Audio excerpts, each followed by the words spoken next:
આજે આપણે બનાવીશું પાઉંભાજી। તો પાઉંભાજી બનાવવા માટે આપણે વટાણા છે તે સવારે પલાળી દીધા છે।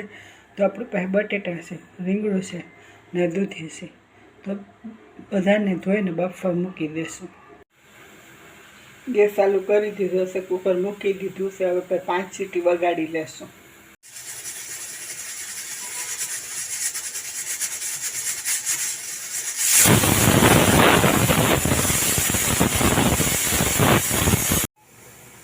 તો આપણે 5 સીટી વાગી ગઈ છે, આપણે ગેસને બંધ કરી દેશું। કુકર આપણું થઈ ગયું છે, હવે આપણે ખોલી લેશું। તો આપણા શાકભાજી બફાઈ ગયા છે, આપણે બટેટાને કાઢી લેશું, તેને ફોલી લેશું। તો આપણા બટેટા ફોલી લીધા છે, બધા શાકભાજીને આ રીતે આપણે મિક્સ કરી લેશું।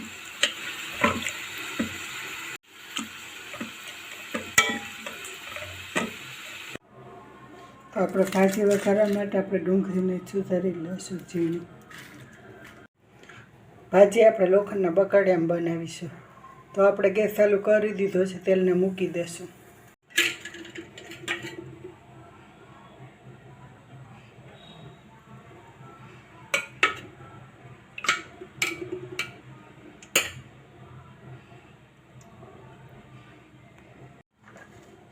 તેલ આપણું થઈ ગયું છે, તો આપણે હિંગ નાખી લઈશું।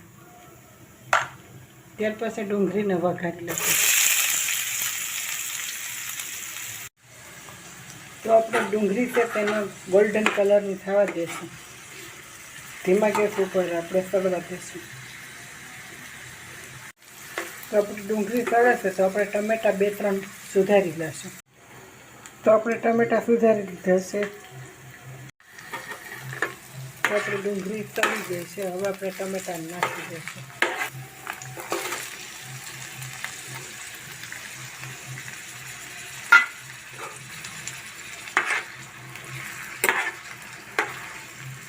તો હવે આપણે ધીમે ગેસ ઉપર આપણે ટમેટાને ડુંગળીને સળવા દેશું। ટમેટા આપણા સળી ગયા છે, હવે આપણે હળદરને નાખી લઈશું 1 ચમચી।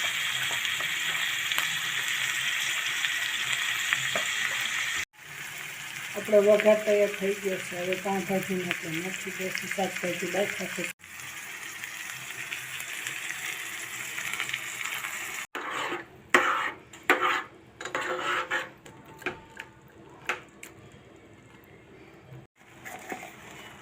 તો આપણે ભાજી તૈયાર થઈ ગઈ છે, તેમાં આપણે મીઠું નાખી દઈશું। તો થોડુંક તો આપણે પહેલાં નાખ્યું હતું, તો આપણે જે પ્રમાણે જરૂર હોય તેટલું જ નાખીશું। તો ધાણા જીરું નાખી લઈશું।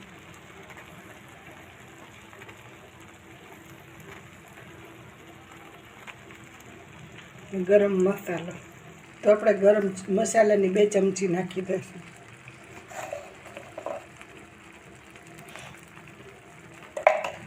ત્યાર પછી આપણે બધા મસાલાને મિક્સ કરી લઈશું। તો આપણે 1 ચમચી ખાંડની નાખી લઈશું।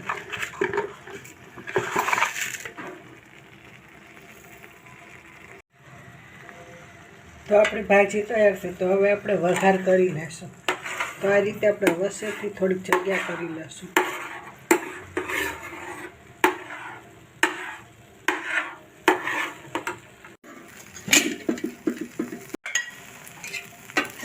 તો આપણે 2 પાવરા તેલના મૂકી લઈશું।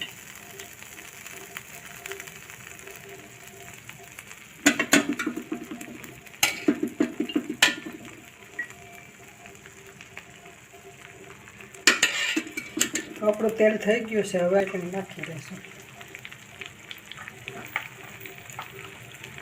1 ચમચી કોરી મૂકી નાખીશું। ત્યાર પછી આપણે વઘાર આ રીતે ભાજીને મિક્સ કરી લઈશું। તો આ રીતે આપણો વઘાર સરસ મજાનો તૈયાર થઈ ગયો છે, બધી ભાજીને મિક્સ કરી લઈશું।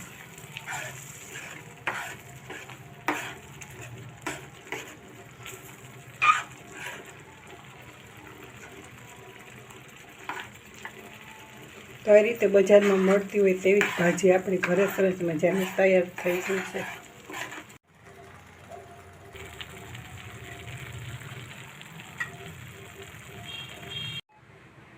તો તો આપણે આ રીતે સરસ મજાની ઓછી જ વસ્તુમાં ભાજી બની ગઈ છે. તો આ રીતે તવા ભાજી બજારમાં મળતી હોય તે રીતે આપણે સરસ મજાની ભાજી તૈયાર.